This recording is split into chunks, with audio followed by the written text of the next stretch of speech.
महाराजा शिवछत्रपती प्रतिष्ठानच्या वतीने आणि पद्मविभूषण शिवशाहीर बाबासाहेब पुरंदरे यांच्या मूळ संकल्पनेतून साकारत असलेली शिवसृष्टी पाहून मी निशब्द झालो आहे।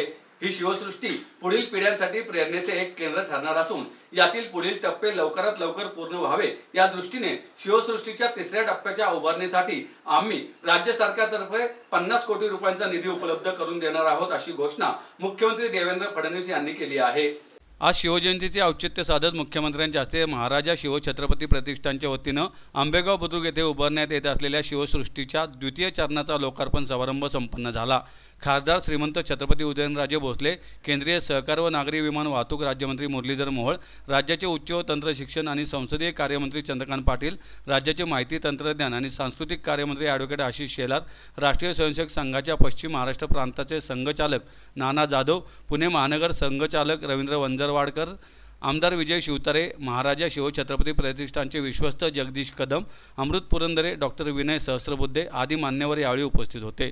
कार्यक्रमाचं सूत्रसंचालन डॉक्टर अजित आपटे यांनी केलं तर प्रतिष्ठानचे विश्वस्त विनीत कुबेर यांनी आभार मानले।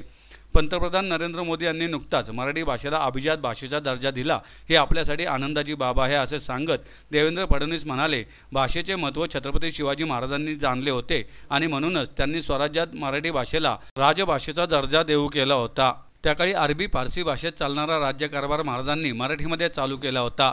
त्या काळी महाराजांनी आज्ञापत्रे, राजकारभारातील अनेक शब्द देखील मराठीमध्ये आणल्याचं त्यांनी सांगितलं। शिवसृष्टीला राज्य सरकारने महत्त्वाचा पर्यटन स्थळाचा दर्जा दिला असला तरी शिवसृष्टी हे निव्वळ एक पर्यटन केंद्र नसून छत्रपती शिवरायांवरील अभ्यासाचे आणि त्यांच्या व्यक्तिमत्वापासून प्रेरणा घेण्याचे केंद्र आहे असं स्पष्ट मत फडणवीस यांनी मांडलं। प्रास्ताविक करताना जगदीश कदम यांनी शिवसृष्टीमध्ये साकारण्यात आलेल्या आणि नजीकच्या भविष्यात साकारल्या जाणाऱ्या गोष्टींची माहिती उपस्थितांना दिली।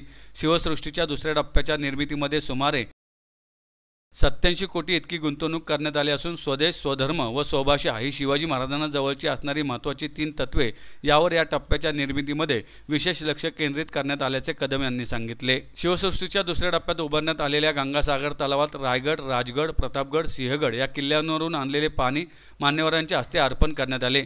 याशिवाय उत्तर प्रदेशचे मुख्यमंत्री योगी आदित्यनाथ यांनी प्रयागराज येथून पाठवलेल्या पाण्याचा कलश, तुळापूर त्रिवेणी संगमावरील पाणी आणि नर्मदा नदीचे पाणी देखील यावेळी गंगासागरात अर्पण करण्यात आले।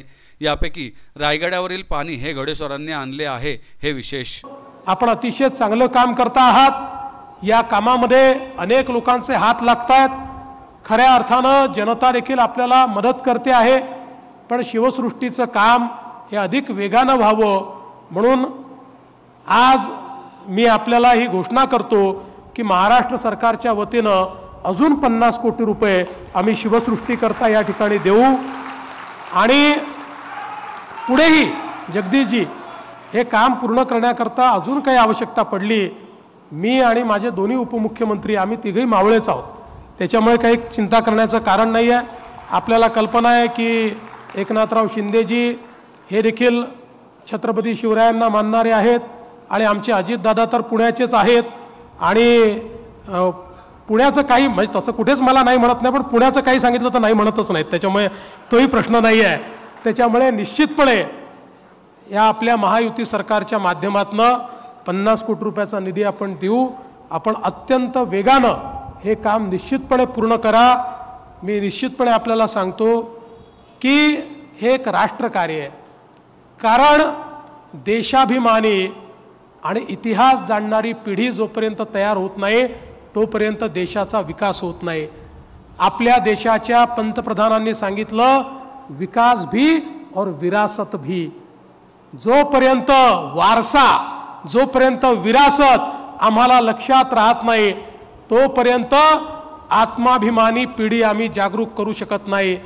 खरं म्हणजे आपला समाज आपला वारसाच विसरला होता म्हणून इतके वर्ष गुलामगिरीत गेलो। तो वारसा आपल्याला छत्रपतींनी लक्षात आणून दिला आणि त्यामुळे गुलामगिरीतनं आपण बाहेर आलो आणि छत्रपतीच होते की ज्यांच्यामुळे खऱ्या अर्थानं अटके पार देखील झेंडे हे मराठ्यांनी लावले। आणि म्हणूनच मला असं वाटतं हे राष्ट्रकार्य आहे, या राष्ट्रकार्यामध्ये आम्ही सगळे आपल्या सोबत आहोत। हे राष्ट्रकार्य आपण लवकर पूर्ण करावं अशा प्रकारची विनंती आपल्याला करतो।